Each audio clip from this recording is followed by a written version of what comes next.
1903 में जब दुनिया के सबसे पहले हवाई जहाज ने अपनी पहली उड़ान भरी थी तो किसी को भी इस बात पर यकीन नहीं हुआ था, क्योंकि इस दिन से पहले इंसानों के हवा में उड़ने को हमेशा नामुमकिन या फिर बस एक सपना ही समझा जाता था।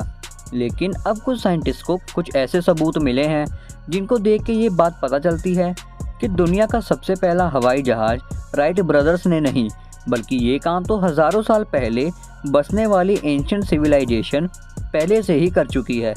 कोलंबिया के घने रेन फॉरेस्ट में एक बहुत बड़ा एरिया ऐसा भी है जहाँ किसी दौर में इंसानों की ऐसी सिविलाइजेशन बसा करती थी जो गोल्ड और कॉपर को मिलाकर उनसे अलग अलग तरह की चीज़ें बहुत एक्यूरेसी और खूबसूरती से बनाया करती थी, और इस सिविलाइजेशन को कोलंबिया के नाम से जाना जाता है।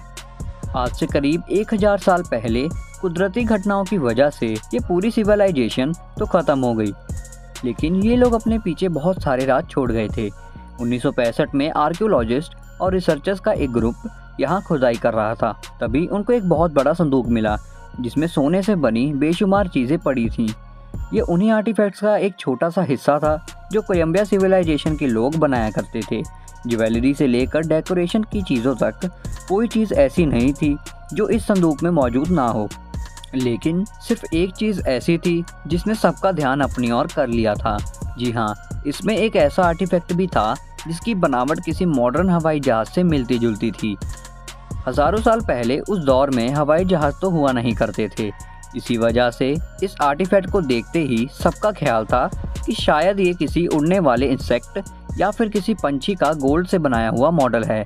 लेकिन कुछ तो था इस मॉडल में जो जल्द ही सबको हैरान और परेशान करने वाला था। जब इस मॉडल को डिटेल्ड स्टडी के लिए एरोडायनामिक्स एक्सपर्ट्स तक पहुंचाया गया तो आखिरकार इस पहेलियां की गुत्थियां एक एक करके सुलझने लगी।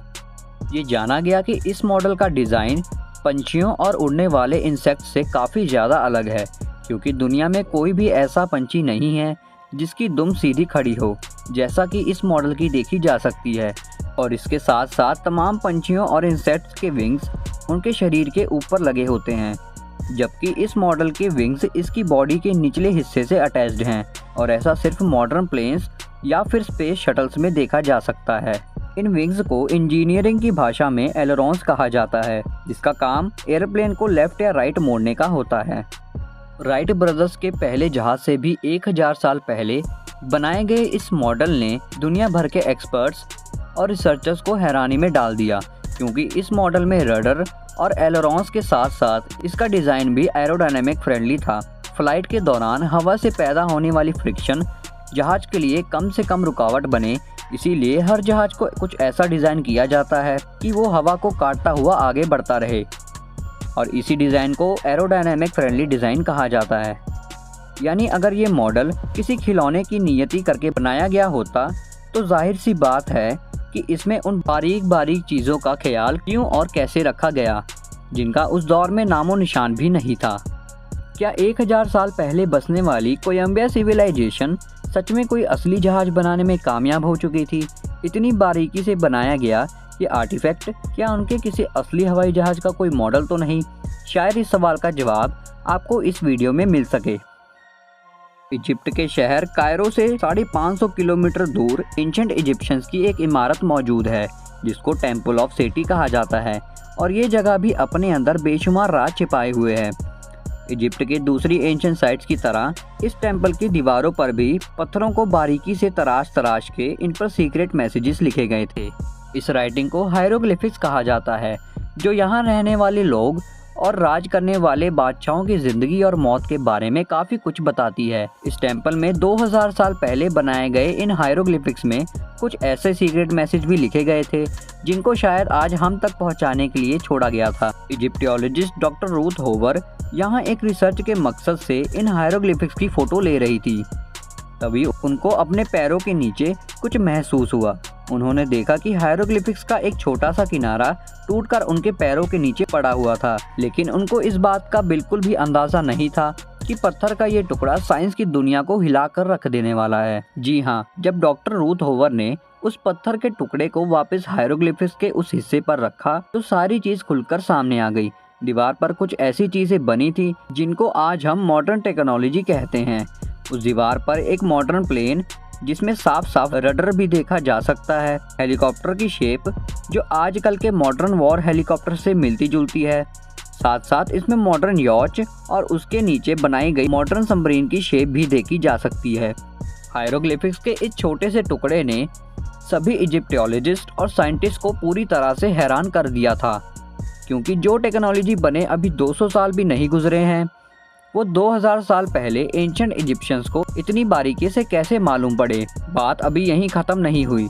रिसर्चर्स का ये मानना है कि इस तस्वीर में हेलीकॉप्टर, यॉच, प्लेन और सबमरीन तो साफ साफ देखी जा सकती है, लेकिन इनके आसपास बनी ये दूसरी चीज़ें आखिरकार है क्या? क्या ये आने वाले वक्त की कोई ऐसी टेक्नोलॉजी है जो हमने आज तक नहीं देखी, या फिर ये टेम्पल ऑफ सेटी में पाए जाने वाला जीता जागता सबूत इस बात की निशानी है कि एंशिएंट इजिप्शियंस के पास ये सब चीज़ें मौजूद थीं। मॉडर्न टेक्नोलॉजी की बात सिर्फ टेम्पल ऑफ सेटी तक ही सीमित नहीं है। इजिप्ट के सबसे पुराने पिरामिड, जिसको डिजोजर भी कहा जाता है, उसके पास एक टूम्ब है जहाँ से आर्कियोलॉजिस्ट को एंशिएंट इजिप्शियंस के द्वारा बनाए गए बहुत सारे शोपीस मिले। इन शोपीसेस में 2000 साल पुराना एक लकड़ी से तराशा हुआ ऐसा नमूना भी था जिसकी बनावट किसी पंछी जैसी लगती थी। एक्सपर्ट्स का ये मानना था कि ये मॉडल बस किसी पंछी का लगता है, लेकिन जब इस पर बारीकी से रिसर्च की गई तो एक के बाद एक मिस्ट्रीज जन्म लेती गईं। इसका एरोडायनामिक डिज़ाइन और इसकी विंग्स की लोकेशन देखकर ये कहना गलत नहीं होगा कि इसकी कई प्रॉपर्टीज आजकल के मॉडर्न प्लेन से काफ़ी ज़्यादा मिलती जुलती हैं। एक्सपर्ट्स के इस दावे को साबित करने के लिए मॉडर्न टेक्नोलॉजी के जरिए पंछी जैसे दिखने वाले इस नमूने का फ्लाइंग टेस्ट करना ज़रूरी था। साइमन सैंडरसन, जो कि एक एरोडायनेमिक एक्सपर्ट हैं, उन्होंने इस मॉडल की हूबहू नकल तैयार की, जो कि ओरिजिनल मॉडल से 5 गुना ज़्यादा बड़ी थी। जब लैब में इस मॉडल का फ्लाइंग टेस्ट किया गया तो उसके नतीजे देखकर साइमन बहुत ज़्यादा हैरान थे। वो मॉडल पूरी तरह से एरोडायनेमिक था, लेकिन इसमें एक बहुत अहम चीज़ मिसिंग थी। जी हाँ, जहाज़ को टेक ऑफ और लैंडिंग के लिए टेल की ज़रूरत होती है, जो कि इस मॉडल में मौजूद नहीं थी। लेकिन हैरानी की बात तो ये है कि जिस जगह टेल लगी होनी चाहिए थी, उस जगह से मॉडल का एक छोटा सा हिस्सा टूटा हुआ दिखाई देता है। ये टूटा हिस्सा इस बात की निशानी है कि शायद इस मॉडल को बनाने वाले ने इसमें टेल तो लगाई थी, लेकिन किसी वजह से ये टेल अब टूट चुकी है। साइमन ने फ्लाइंग मॉडल पर अपनी तरफ से टेल फिट की और एक बार फिर से इसका फ्लाइंग टेस्ट किया, और इस बार जो रिजल्ट सामने आए वो वाकई काफ़ी हैरान करने वाले थे। मॉडल बिल्कुल असली ग्लाइडर की तरह हवा पर तैर रहा था, जो इस बात की निशानी थी कि 2000 साल पहले बनाया गया ये मॉडल उड़ने के लिए बिल्कुल परफेक्ट था।